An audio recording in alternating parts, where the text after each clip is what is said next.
अजीज़ दोस्तों नमस्कार। अजीज़ दोस्तों, बांग्लादेश को सज़ा दी जा रही है। चाइना, आईएसआई और ग्लोबल इकोसिस्टम लेफ्ट का मिल के सज़ा दे रहे हैं बांग्लादेश को और इंडिया को। आगे बताता हूँ, सिर्फ आपके साथ छोटी सी एक चीज़ शेयर करूँ कि एशिया कप औरतों का हो रहा है क्रिकेट का, उसमें पाकिस्तान को भारत की महिलाओं ने भी हरा दिया। अब सिचुएशन ये है कि T20 वर्ल्ड कप 2022 इंडिया ने पाकिस्तान को हराया। T20 वर्ल्ड कप महिलाओं का इंडिया की महिलाओं ने हराया। फिर एशिया कप ग्रुप स्टेज में कोई रिजल्ट नहीं आया। फिर एशिया कप सुपर 4 का, उसमें इंडिया ने पाकिस्तान को हराया। फिर वर्ल्ड कप 2023 इंडिया ने पाकिस्तान को हराया।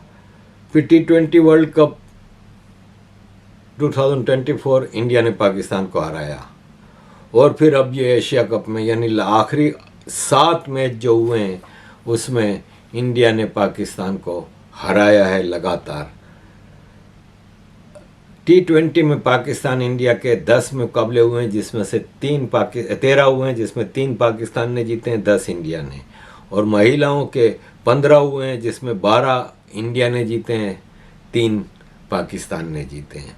पाकिस्तान के एक्स प्लेयर्स मुख्तलिफ टीवी पे अभी बातें कर रहे हैं, तो वो कह रहे हैं कि दरअसल इंडिया पाकिस्तान में नहीं आएगा चैम्पियंस ट्रॉफी खेलने, इसलिए कि इंडिया डरता है पाकिस्तान से, क्योंकि पाकिस्तान ने इंडिया को हरा देना है। अब आपके सामने मैंने ये चीज़ें रखी, ये बताने का मकसद था कि इन केस भारत पाकिस्तान से हार भी जाए अगर एक मैच, तो ये कंटिन्यूस 7 मैच जीते हैं। सारे इंटरनेशनल कप्स में ही हुआ है, पाकिस्तान इंडिया की डायरेक्ट मुकाबले नहीं होते। तो ये चीज़ें, इनका अपनी औकात क्या है ये इनको भी अच्छी तरह पता है। वर्ल्ड कप के शुरू में ही निकल गए थे।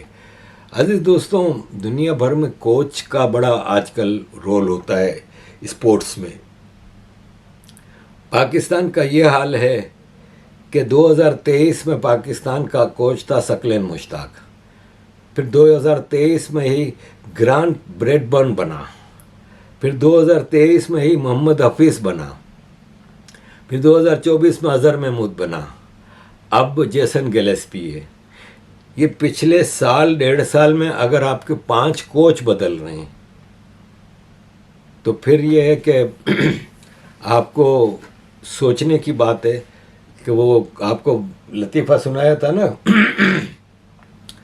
कि कुएं में कुत्ता गिर गया, तो लोग मौलवी के पास गए कि कुत्ता, वो कुएं का पानी पाक है कि नहीं, तो मौलवी ने कहा 100 बाल्टी कुएं से निकाल के फेंक दो, पानी पाक हो जाएगा। उन्होंने 100 फेंक दी, फिर भी उनको बू आ रही है। वो मौलवी के पास गए, मौलवी ने कहा कुत्ता निकाला कि नहीं, तो उन्होंने कहा नहीं कुत्ता तो नहीं निकाला, तो पहले कुत्ता निकालो। तो यही चीज़ है कि पाकिस्तान में ज़रा सिलेक्शन सही करो। मेरिट पे सिलेक्शन होगी ना, जिन्होंने कब्जा किया हुआ है उनको आपने बिठा कर रखा हुआ है, जिन्होंने बेड़ा गर्क किया हुआ है। आपको खुद सोचना चाहिए कि जब आप किसी इंटरनेशनल टूर्नामेंट में कोई परफॉर्मेंस नहीं दे रहे हो कंटिन्यूसली लगातार कितने सालों से, तो फिर आपको सोचने की बात है। अजीज़ दोस्तों, बांग्लादेश की तरफ जाते हैं। अजीज़ दोस्तों, बांग्लादेश की प्राइम मिनिस्टर हसीना वाजिद चाइना के दौरे पे गई जुलाई में। हसीना वाजिद और मोदी जी, ये 2 इलेक्शन ऐसे थे जिस पे ग्लोबल इकोसिस्टम और चाइना ने भरपूर कोशिश की और इंटरफेयर करने की। हसीना वाजिद तो क्लियरली जीत के निकल आई।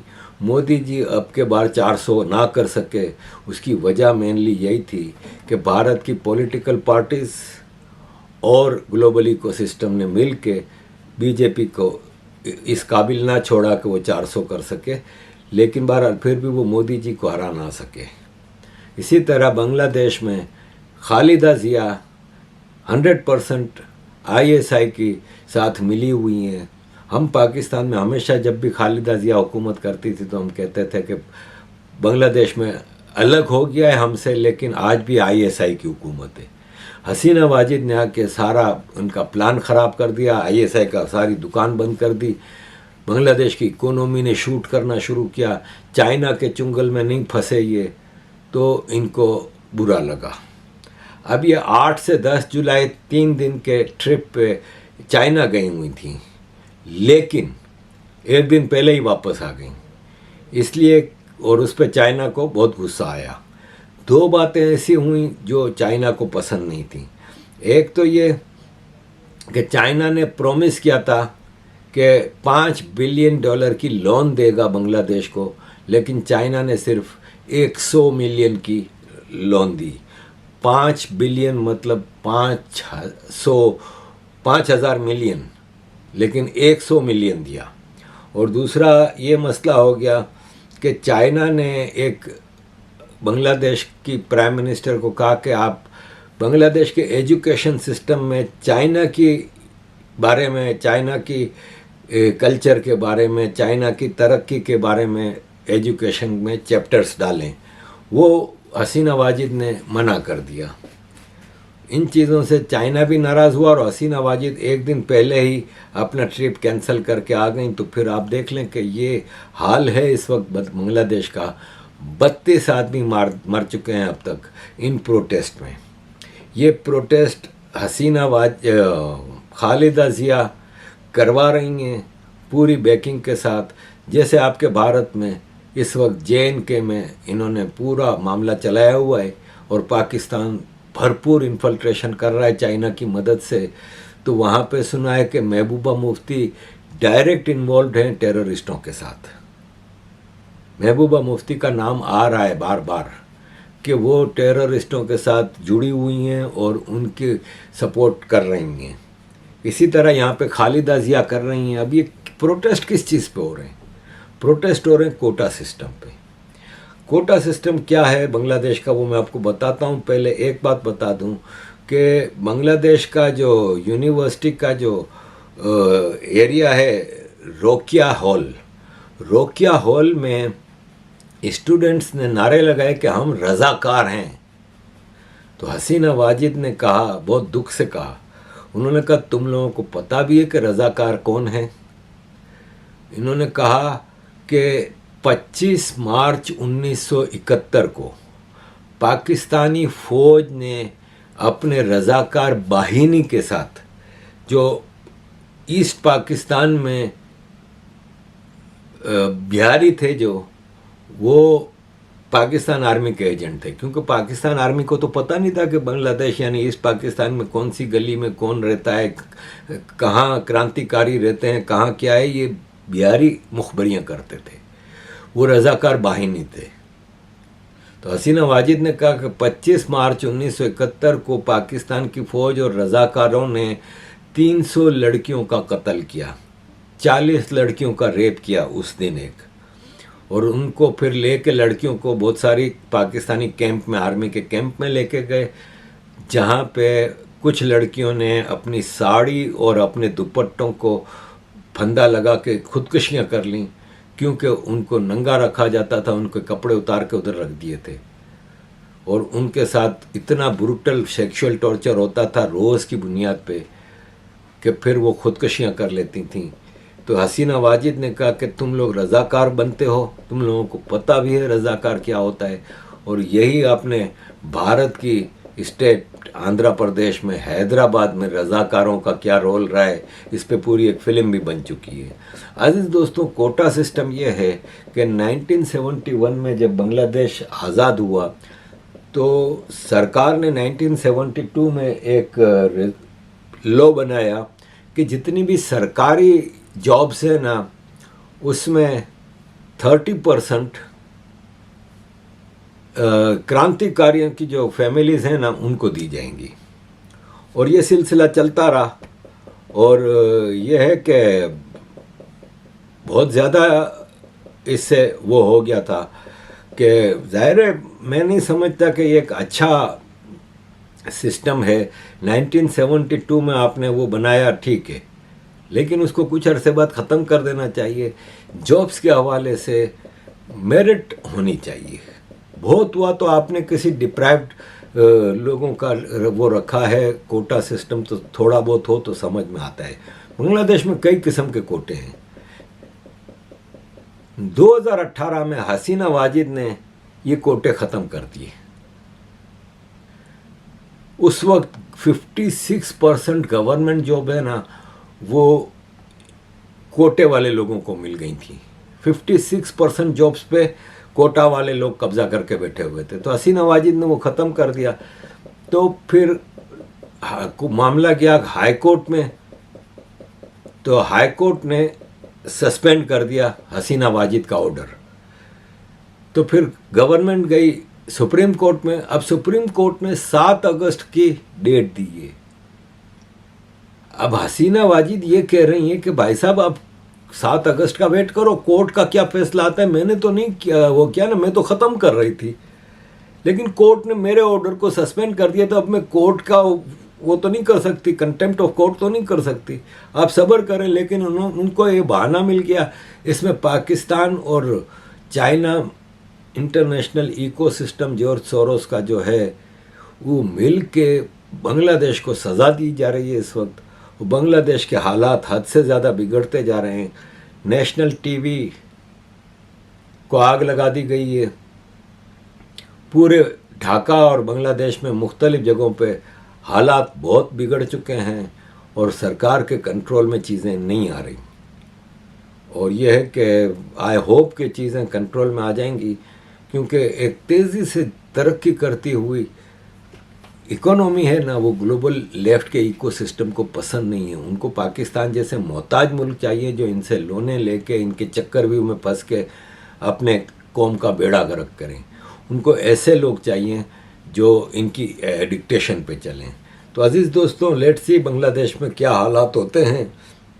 यही चीज़ हमने भारत में देखी है कि इलेक्शन के बाद से लगातार JNK में इन्फिल्ट्रेशन हो रही है, धमाल हो रही है। ये वापस हुआ, डोडा में अभी हुआ था। इसके बाद जब 4 भारत के फौजी वीरगति हुए थे, अब 2 जवान ज़ख्मी हुए हैं। एक और एनकाउंटर डोडा में हुआ। ये टेररिस्टों को भारत की अपनी पॉलिटिकल पार्टीज़ जो हैं पूरी सपोर्ट कर रही हैं। और पाकिस्तान में FATF को, अमेरिका को कुछ नज़र नहीं आ रहा कि खुल के टेररिस्ट अब इंटरव्यूज़ भी दे रहे हैं, सब कुछ कर रहे हैं। ये पुराना इंटरव्यू है सलाउद्दीन का। अगर जिहाद हर एक का फर्ज है, what are your own sons doing not fighting जिहाद? What are they? एक आपके माशाल्लाह से one of your sons is a doctor, one of your sons माशाल्लाह से इज एन इंजीनियर। ठीक है जी, पढ़ रहे हैं, they working on their own, good for them. मगर अगर सैयद सलाउद्दीन कश्मीर का सबसे बड़ा जिहादी आउटफिट का सुप्रीम कमांडर है, उसके माशाल्लाह से जो 5 बेटे हैं, वो जिहाद के बाहर क्यों बैठे हैं?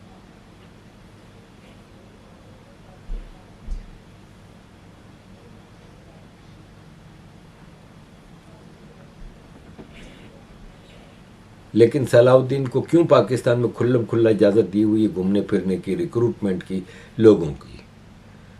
ये टेररिस्टों को रिक्रूट भी करता है, इनको लॉन्च भी करता है, सब कुछ करता है। अजीज़ दोस्तों, counter terrorism department Punjab Pakistan ने अल कायदा के सीनियर लीडर अमीन उल हक को गिरफ्तार कर लिया है। और ये अल कायदा के ओसामा बिन लादेन के बहुत ही करीबी साथियों में से एक था। अब ये अमीन उल हक पाकिस्तान में घूम रहा था, उसामा बिन लादेन भी इधर ही था, ऐमन अल ज़वाहिरी भी इधर ही था, मुल्ला उमर भी इधर ही था, अबू जुबैदा, अबू फरज अल लिबी, जितने अल कायदा के हैं इधर हैं, आज भी हैं। पाकिस्तान आर्मी की छितर छाया में सिर्फ टेररिस्ट हैं, क्योंकि ये आर्मी खुद कहीं लड़ने नहीं जाती, ये सिविलियंस को हायर करके भेजती है। अब ये काउंटर टेररिज्म डिपार्टमेंट पंजाब ने, क्योंकि अब ये जितने टेररिस्ट हैं ये जॉबलेस होते जा रहे थे ना, तो जो जॉबलेस होते जा रहे थे फिर वो उल्टी सीधे काम तो करेंगे ही ना। तो बहरहाल ये 1996 से उसामा बिन लादेन के साथ था, अब ये गिरफ्तार हुआ है।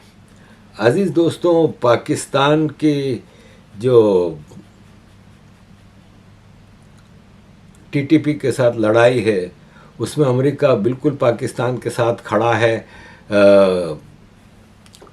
मैथ्यू मिलर ने कहा है कि पाकिस्तान हमारा करीबी पार्टनर है और हम उसकी मईशत को बेहतर बनाने के साथ साथ कई अहम चीज़ों पे उनके साथ काम कर रहे हैं।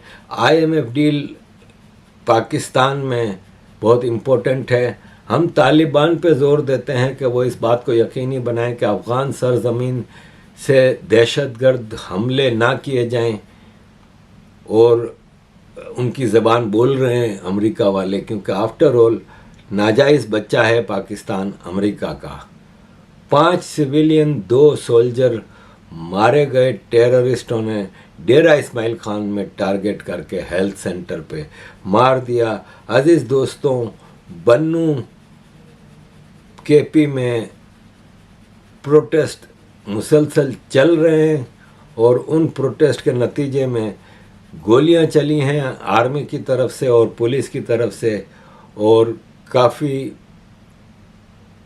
PTM के लोग उसमें शहीद हुए हैं। और ये है कि लेट्स सी कि पाकिस्तान के ये हालात कब तक इस तरह रहते हैं। सिविल वॉर चल रही है। पख्तून और बलूचिस्तान खुल के इस वक्त पाकिस्तान स्टेट ऑफ पाकिस्तान के ख़िलाफ़ लड़ रहे हैं। मंजूर पश्तीन के लोग खुल्लम खुल्ला अब प्रोटेस्ट कर रहे हैं। पाकिस्तान के बारे में नारे लग रहे हैं उधर प्रोटेस्टों में, दहशतगर्दी है उसके पीछे वर्दी है। स्टेट ऑफ पाकिस्तान के बारे में अब पख्तून और बलोच क्लियरली कह चुके हैं कि वो हमारी स्टेट नहीं है, हम पंजाबियों की डोमिनेंस अब कबूल नहीं करेंगे। लेट्स सी अजीज़ दोस्तों कब तक ये मामला चलते हैं। इन मामलात के ख़राब होने में ज़ाहिर फ़ौज का ही किरदार है। तो लेट्स सी अजीज़ दोस्तों आगे क्या सिचुएशन रहती है। थैंक यू वेरी मच अजीज़ दोस्तों for all your support. Kindly keep support.